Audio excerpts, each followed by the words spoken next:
ہمارے دو دشمن ہیں جو ہمیں جادہ مستقیم سے ہٹانے کے لیے دن رات کوشاں ہیں، ایک نفس اور دوسرا شیطان۔ نفس اور شیطان دونوں دشمن ہمیں راہ حق سے ہٹانے کے لیے دن رات جد و جہد میں ہیں اور ہمارے خلاف مساعی جد و جہد اور محنت کر رہے ہیں۔ ان میں جو نفس ہے وہ بڑا دشمن ہے یا شیطان بڑا دشمن ہے؟ عمومی طور پہ تو یہ کہا جاتا ہے کہ شیطان نے ہمیں ورغلا دیا، لیکن شیطان جب خود ورغلایا گیا، شیطان جب شیطان بنا تو اس وقت کوئی دوسرا شیطان تو نہیں تھا جس نے شیطان کو ورغلایا، وہ نفس تھا جو شیطان کو بھی شیطان بنا۔ نفس نے اندر سے سر اٹھا کے کہا تھا نا، آنا خیر منہ، میں بہتر ہوں، اور باقاعدہ دلیل کھڑی کر لی اس کے نفس نے، خلقتنی من نار وخلقتہ من طین، مجھے تو نے آگ سے پیدا کیا ہے، اسے تو نے مٹی سے پیدا کیا۔ مٹی افضل نہیں ہوتی، مفضول ہوتی ہے، اور آگ اٹھتی ہے اوپر کو جاتی ہے، یہ افضل ہے، لہٰذا افضل مفضول کو سجدہ کیسے کرے، میں سجدہ نہیں کروں گا۔ باقاعدہ اس کے نفس نے ایک دلیل تراشی۔ اللہ اگر چاہتا اس کی دلیل کے بخی اور دھیڑ کے رکھ دیتا، لیکن اللہ تعالیٰ نے اس کی دلیل کا جواب دینے کی بجائے کہا جا میرے دربار سے نکل جا۔ اس نے کہا مالک مجھے مہلت دے دے، کہا جا قیامت تک تجھے مہلت۔ اللہ اکبر۔ تو اب شیطان کو شیطان بنانے والا نفس ہے جس نے اندر سے کھڑے ہو کے کہا انا خیر منہ، میں بہتر ہوں۔ اس میں نے شیطان کا بیڑا غرق کر، انانیت اسے کہتے ہیں، انا خیر منہ، اس سے انانیت ہے، میں بہتر ہوں۔ ایک بزرگ تھے، انہوں نے ساری زندگی اپنی زبان پہ لفظ میں نہیں آنے دیا۔ وہ فرماتے تھے یہ وہ لفظ ہے جس نے شیطان کا بیڑا غرق۔ تو وہ اس مفہوم کو ادا بھی کرنا چاہتے تو بالفاظ دیگر کر۔ کسی نے سنا کہ فلاں شخص ہے، اس کی زبان پہ کبھی میں کا لفظ نہیں آیا، تو اس نے کہا لو اس کی زبان پہ یہ لفظ کیوں نہیں آیا، میں جاتا ہوں اور ان کی زبان پہ یہ لفظ آئے ہی آئے۔ ہر شخص کی اپنی ترجیحات ہوتی ہے، ایک مہم پہ نکلا کہ ان کی زبان پہ لفظ میں لے کر آنا۔ گیا، حضرت بیٹھے تھے، حضرت ایک مسئلہ پوچھنے آیا ہوں۔ بیٹا پوچھئے۔ کہا شیطان کو کس چیز نے برباد کیا تھا؟ حضرت اب تو بولیں گے نا کہ میں نے اس کا بیڑا غرق کیا تھا، تو کہوں گا جیسے بھی زبان پہ لفظ تو آئی گیا، اور شیخ بھی بڑے سمجھدار تھے، سمجھ گئے اس کی نیت کے کھوٹ کو کہ یہ کیوں آیا ہے اور یہ مسئلہ کیوں پوچھ رہا۔ ہر مسئلہ تفہیم کے لیے نہیں پوچھا جاتا، اس کے مقاصد اور بھی ہوتے ہیں، اور اہل اللہ کو اللہ نے وہ بصیرت دی ہوتی ہے جو سائل کے انداز سے سمجھتے ہیں کہ اس کے مقاصد۔ تو کہا حضرت پوچھنے آیا ہوں کہ شیطان کو کس چیز نے برباد کیا؟ حضرت فرمانے لگے نماز کا ٹائم ہو گیا، ابھی جماعت کھڑی ہونے والی ہے، نماز کے بعد اس پہ بات کر۔ خیر نماز ہوئی، سلام پھرا تو حضرت خود فرمانے لگے کسی نے پوچھا تھا کہ شیطان کو کس چیز نے برباد کیا، جواب دینا چاہ رہا ہوں، کس نے پوچھا تھا؟ جھٹ کھڑا ہو گیا میں نے۔ کہا بس اسی نے اس کا بیڑا غرق کر دیا۔ تو انانیت میں جو ہے یہ شیطان کو شیطان بنانے والی، نفس جس نے اندر سے سر اٹھایا اور کہا انا خیر منہ، میں بہتر ہوں، تو یہ شیطان کو شیطان بنانے والا نفس ہے۔ تو نفس شیطان سے بھی بڑا دشمن۔ اب ہمارے ساتھ دو بڑے دشمن لگے ہوئے، ایک شیطان اور دوسرا نفس، اور دونوں ہمارے باطن کو اجاڑنے کے لیے، ہمارے من کو بے چراغ کرنے کے لیے، ہمارے اندر کی روشنیاں بجھانے کے لیے دن رات کوشاں۔ ایک تنہا ناتواں اکیلی جاں، دو دشمنوں کے نرغے میں، اور دونوں دشمن بڑے تگڑے اور بہت طاقتور، اور ہر وقت ہمارے اوپر حملہ آور۔ الشیطان جاسم علی قلب ابن آدم فاذا ذکر اللہ خنس واذا غفل وسوس۔ حضرت نبی رحمت صلی اللہ علیہ وآلہ وسلم نے ارشاد فرمایا شیطان اولاد آدم کے دل پہ قبضہ جماتا ہے، اور جب بندہ غافل ہوتا ہے تو یہ وسوسے ڈالتا ہے، اور جب بندہ اللہ کا ذکر کرتا ہے تو یہ بھاگ جاتا ہے۔ تو شیطان وسوسہ اندازی کرتا ہے، باطن کو اجاڑتا ہے، من کو لوٹتا ہے۔ نفس اور شیطان دو بڑے دشمن تھے جو ہمیں جادہ مستقیم سے بہکانے کے لیے دن رات کوشاں تھے۔ اب اللہ کا کرم دیکھیے، اذا دخل رمضان سلسلۃ الشیاطین، جب ماہ سیام جلوہ فراز ہوتا ہے تو شیاطین جکڑ دیے جاتے ہیں۔ جو ہی ماہ سیام شروع ہوتا ہے، چاند طلوع ہوتا ہے تو شیاطین جکڑ دیے جاتے ہیں، پورا مہینہ وہ آزاد نہیں رہتے، جکڑ دیے جاتے۔ سلسلۃ الشیاطین، یہ جو مسجدوں کے دروازے کھل گئے، جہاں 1.5 صف ہوتی تھی وہاں 5 صف تراویحوں میں ہیں، تو یہ شیطان کے بند جانے کی وجہ سے۔ لیکن مہنگائی کا طوفان ہے، بد نگاہی ہے، بد تہذیبی ہے، جھوٹ ہے، دیگر امور بد بھی جاری ہیں، یہ نفس کے موجود ہونے کی۔ نیکی کا ماحول پیدا ہوا یہ شیطان کے بند جانے کی وجہ، لیکن ہماری برائیاں بدستور موجود ہیں یہ نفس کے موجود ہونے کی وجہ سے۔ اب ہمارے لیے آسانی یہ ہو گئی کہ دو دشمن تھے جن کا ہمارے سے مقابلہ تھا، ایک نفس اور دوسرا شیطان۔ ہمارے لیے یہ سہولت ہو گئی کہ ہمارا ایک دشمن باندھ دیا گیا۔ اب دشمن ایک ہے جس سے ہم نے ماہ سیام میں اور وہ دشمن کون سا ہے؟ نفس۔ اب نفس کا مقابلہ اتنا آسان بھی نہیں، یہ بہت ڈاڈا دشمن ہے، اندر کا دشمن ہے، گھر کا بھیدی ہے۔ باج فقیراں کسے نہیں ماریا، باہو ظالم چور اندر داہو۔ یہ بڑا سخت اور بڑا شدید قسم کا دشمن ہے۔ یہ اس کی چالیں بہت باریک، شیطان کی چالیں بھی بڑی باریک ہیں اور نفس کی چالیں اس سے بھی زیادہ باریک۔ اب کیسے مقابلہ کریں گے؟ شیطان بھی ہماری متاع عمل کو لوٹنا چاہتا ہے، حتیٰ کہ ہمارے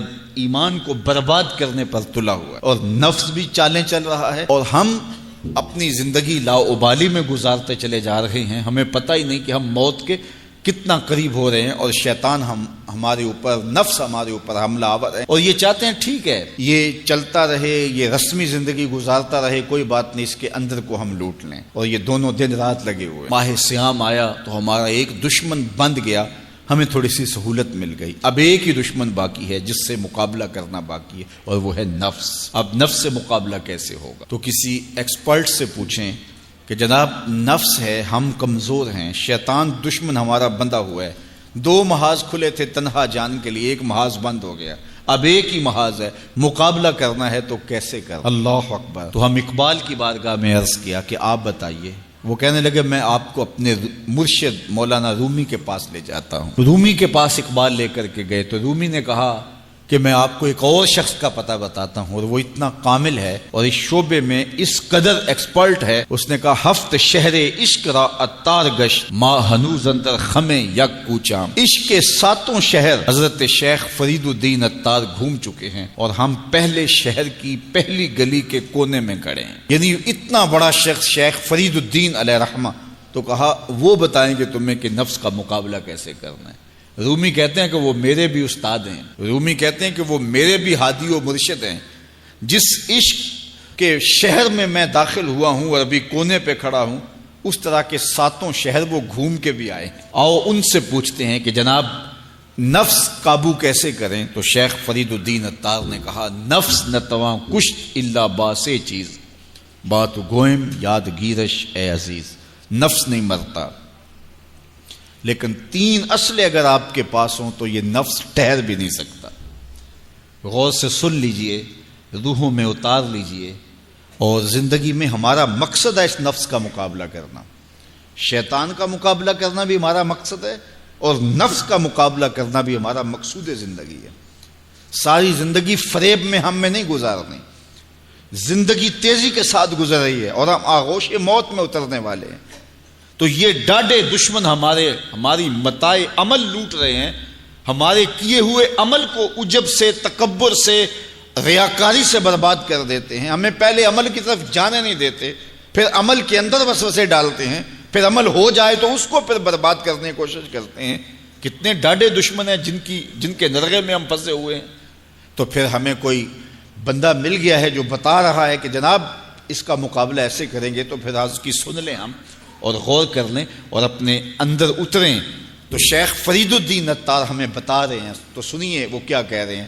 نفس نتواں کشت الا باسے چیز، نفس نہیں مرتا، یہ بڑا ڈاڈا ہے، لیکن 3 اسلحے اگر آپ کے پاس ہوں تو یہ ٹھہر بھی نہیں سکتا۔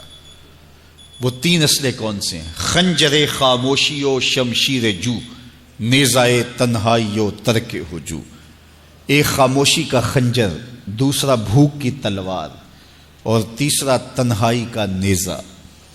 یہ 3 اسلحے تمہارے پاس ہوں تو پھر نفس ٹھہر بھی نہیں سکتا۔ خاموشی کے خنجر سے نفس پہ وار کیا جا سکتا ہے۔ میرے اور آپ کے آقا و مولا نے فرمایا من سامتا نجا، جس نے خاموشی اختیار کی وہ نجات پا گیا۔ ہماری زندگی کے جتنے بھی برے اعمال ہیں ان میں سے سب سے زیادہ برے اعمال ہماری زبان کرتی ہے۔ ہمارے ہاتھ بھی گناہ کرتے ہیں، کسی پہ ظلم کریں تو گناہ کرتے ہیں، ہمارے پاؤں بھی گناہ کرتے ہیں، برائی کے اڈے پہ چل کے جاتے ہیں، ہماری آنکھیں بھی گناہ کرتی ہیں، ہماری سوچیں بھی گناہ کرتی ہیں، ہم حرام کمائیں کھائیں تو پیٹ بھی ہمارا گناہ کرتا ہے، لیکن سب سے زیادہ گناہ ہماری زبان کرتی ہے۔ جھوٹ یہ بولتی ہے، غیبت یہ کرتی ہے، بہتان یہ لگاتی ہے، گالی گلوچ سب و شتم یہ کرتی ہے، گلے شکوے کا انداز، ناشکری کا لہجہ یہ اختیار کرتی ہے۔ اسی لیے میرے اور آپ کے آقا و مولا نے فرمایا جو تمہارے 2 جبڑوں کے درمیان ہے، یعنی تمہاری زبان اور جو دو ٹانگوں کے درمیان ہے تمہاری پارسائی کی جگہ، ان دو چیزوں کی تم مجھے ضمانت دے دو، میں محمد تمہیں جنت کی ضمانت دے دیتا ہوں۔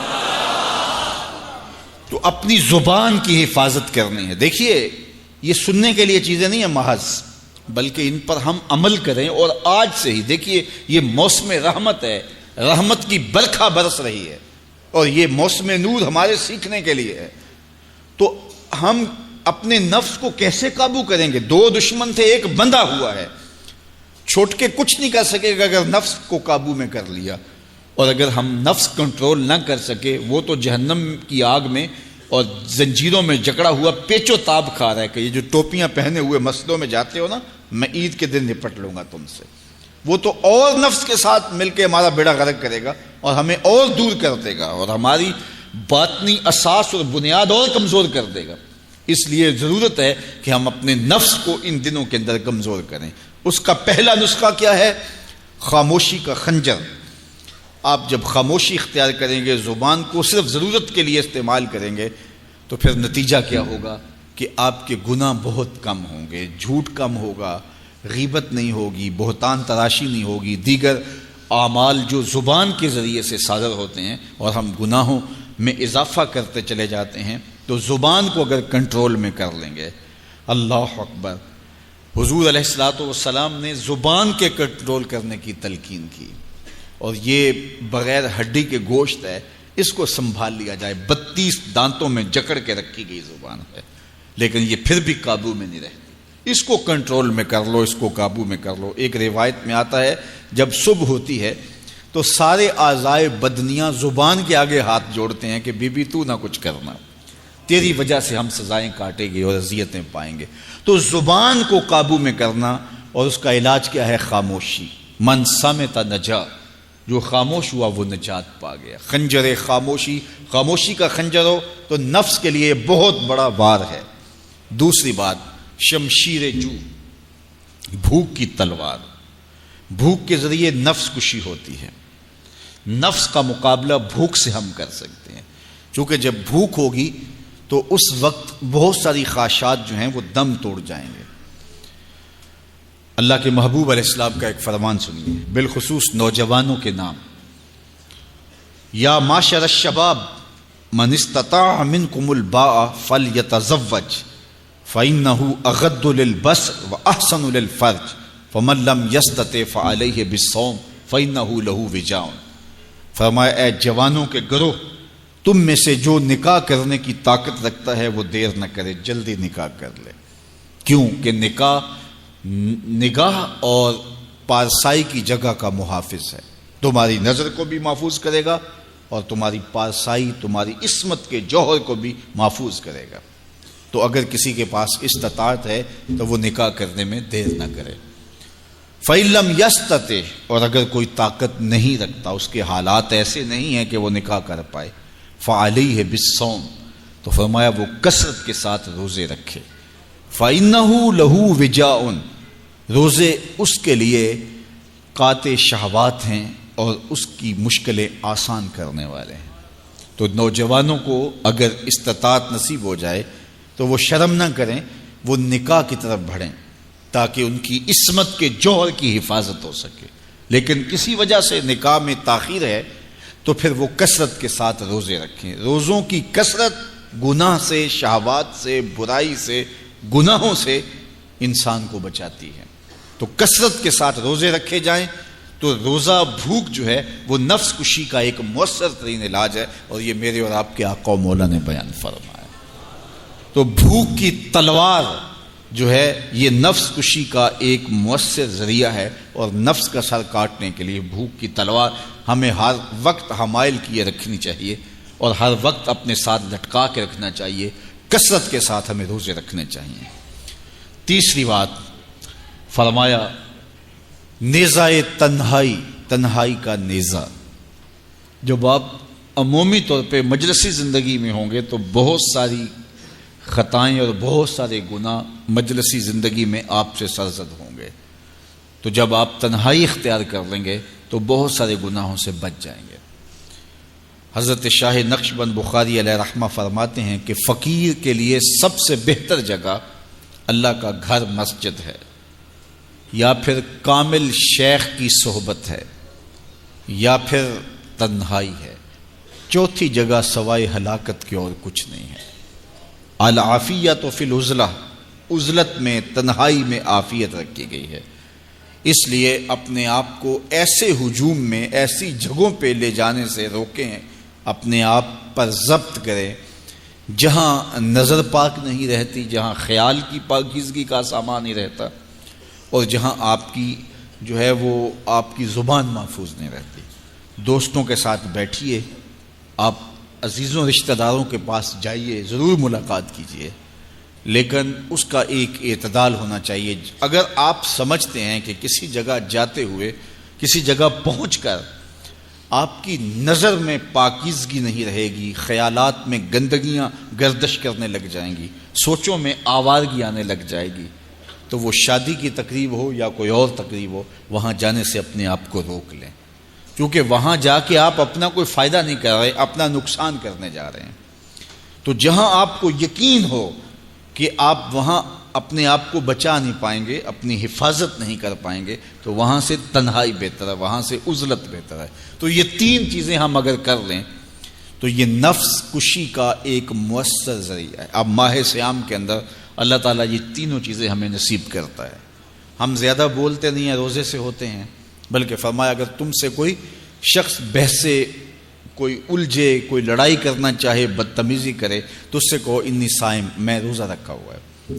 اور اسی طرح بھوک تو میسر ہوتی ہی ہوتی ہے۔ اور تیسری بات کہ عزلت بھی میسر ہو جاتی ہے، اس میں آپ ذکر کے لیے، فکر کے لیے، روزے میں آپ تلاوت کلام مجید کے لیے تنہائی اختیار کرتے ہیں۔ تو گویا روزہ ایک ایسی تربیتی ورکشاپ ہے کہ جس کے ذریعے سے آپ کے نفس کی تہذیب ہو جاتی ہے۔ جب نفس قابو میں آ گیا، نفس کنٹرول میں آ گیا، نفس کو آپ نے کمزور کر لیا، تو شیطان چھٹ کے بھی کچھ نہیں کر سکے گا، کیونکہ شیطان ہمارے اوپر حملہ کرتا ہے نفس کے ذریعے سے۔ باہر کا دشمن ہے اور نفس اندر کا دشمن ہے۔ ہمارے دیہاتوں میں چوری ہو جائے نا، تو بوڑھے بزرگ مل کے بیٹھ جاتے ہیں کہ بتاؤ چوری کیسے ہوئی، تو ایک نقطے پہ سارے متفق ہوتے ہیں، اور وہ نقطہ یہ ہوتا ہے کہ کوئی اندر کا بھیدی ضرور ہے۔ جب تک کوئی اندر کا بندہ نہیں تو باہر سے کوئی آ کے از خود چوری نہیں کر سکتا، تو کوئی اندر کا بندہ ضرور موجود ہے۔ نفس اندر کا بھیدی ہے اور شیطان باہر سے آ کر حملہ آور ہونے والا ہے۔ اس لیے شیطان کو اندر آنے کا موقع نفس دیتا ہے۔ نفس کو ہی کمزور کر لیجئے، وہ آپ کا ساتھی بن جائے، نفس امارہ، نفس مطمئنہ بن جائے، اور وہ نفس جو برائی کا حکم دیتا ہے وہ نفس امارہ کہلاتا ہے۔ اور جب وہ کثرت ذکر سے، عبادت سے نفس مطمئنہ بن جاتا ہے تو پھر وہ شیطان کے لیے رکاوٹ کا ذریعہ بن جاتا ہے اور آپ کی زندگی محفوظ ہو جاتی ہے۔ اور یہ ہمارا کام ہے، یہ ہمارے کرنے کا وظیفہ ہے۔ دیکھیے حضرت انسان کو اللہ نے اختیار دیا، زندگی دی، فہم دیا، ادراک دیا، گناہ کی قوتیں اور نیکی قوتیں ساری اس کے ساتھ لگی ہوئی ہیں۔ اس نے صرف ایک لا ابالی شخص کی طرح زندگی نہیں گزارنی کہ جو سامنے آ گیا کھا لیا اور جو زبان پہ آ گیا بول دی، ایسا نہیں ہے۔ یہ تو انسان ہے، اس کو تو اپنی زندگی کی راہیں خود متعین کرنی ہے کہ میری دنیا آخرت کے لیے نفع بخش کیا چیز ہے اور نقصان دہ کیا چیز ہے۔ انا ہدیناہ السبیل اما شاکرا و اما کفورا، کہ ہم نے اس کو دونوں راہیں دکھا دی، وہدیناہ النجدین، اس کو پتہ ہے یہ اچھائی ہے یہ برائی ہے، اس نے اس سے اجالنا ہے اپنے اندر کو اور اپنے باطن کو سنوارنا ہے۔ تو ماہ صیام ہمارے لیے موسم رحمت اور موسم نور ہے جو ہمارے اندر کی روشنی کا سبب اور ذریعہ ہے۔ تو آئیے یہ موسم اللہ نے ہمیں نصیب کیا، قرآن مجید کی کثرت سے تلاوت کریں، نفس کمزور ہوگا، تنہائی اختیار کریں، نفس کمزور ہوگا، اپنی زبان پہ قابو کر لیں، نفس کمزور ہوگا، بھوک تو ہم روزے کی وجہ سے کاٹتے ہی کاٹتے، نفس کمزور ہوگا۔ اب شیطان چھٹ کر بھی عید کے دن ہمارا کچھ بگاڑ نہیں سکے گا اگر ہم نے اپنے نفس پہ قابو پا لیا، اور اگر نفس پہ قابو نہ پا سکے تو شیطان تو پھر پیچ و تاب کھا رہا ہے اور وہ ہمارے اوپر پھر اور زور و شور کے ساتھ حملہ ہوگا اور ہماری متاع عمل کو لوٹ لے گا۔ تو پھر کیا فائدہ ہوا کہ سارے مہینے کی محنت کی، عید کے دن، عید سے 4-5 دن بعد ہم نے لٹا دی، تو فائدہ کیا ہوا؟ اللہ نے اس عورت کی مثال بیان کی ہے قرآن میں جس کا توازن ذہنی ٹھیک نہیں تھا، اور وہ سارا دن سوت کاٹتی رہتی تھی اور شام کو اپنے ہاتھوں سے توڑ دیتی تھی۔ تو کہا کہیں ایسا نہ کرنا کہ تم بھی اس عورت کی طرح ہو جاؤ کہ اپنے ہاتھ سے کاتا ہوا سوت اپنے ہاتھوں سے ہی توڑ دو۔ پورا مہینہ بھوک کاٹی، پیاس کاٹی، تکلیفیں گوارا کی، اور شام کو جو ہے وہ اپنے ہاتھ سے ہی وہ سوت کاٹنے والی خاتون سوت توڑ دیتی ہے۔ تو کہیں ہم بھی ایسے نہ ہو جائیں کہ مہینے کی محنت ہر سال عید یا عید کے چند دن بعد برباد کر لیں، پھر اگلے سال مہینے کی محنت کریں، پھر عید کو برباد کر دیں، تو کیا فائدہ ہوا؟ تو ہم نے جو نعمت سمیٹی ہے، جو چیز دی ہے، جو چیز حاصل کیا، اس کو جذب کر لیں روح کے اندر، اس کو اپنے من کے اندر اتار لیں۔ اہل ایمان کو ایک دعا تلقین کی گئی ہے، وہ کیا دعا کرتے ہیں؟ ربنا لا تزغ قلوبنا بعد اذ ہدیتنا، اے اللہ ہدایت کے بعد ہمارے دل کو پھر دوبارہ ٹیڑھا نہ کر دینا۔ اگر ہدایت دی ہے تو وہ نصیب ہی رہے، وہ من میں جذب ہو جائے، وہ روح میں اتر جائے۔ تو میں اور آپ اپنی زندگی کو اللہ اور اس کے رسول کے نام پہ لگایا ہے، تو پھر اپنی ساری زندگی کو اللہ اور اس کے رسول کے نام پہ لگا دیں۔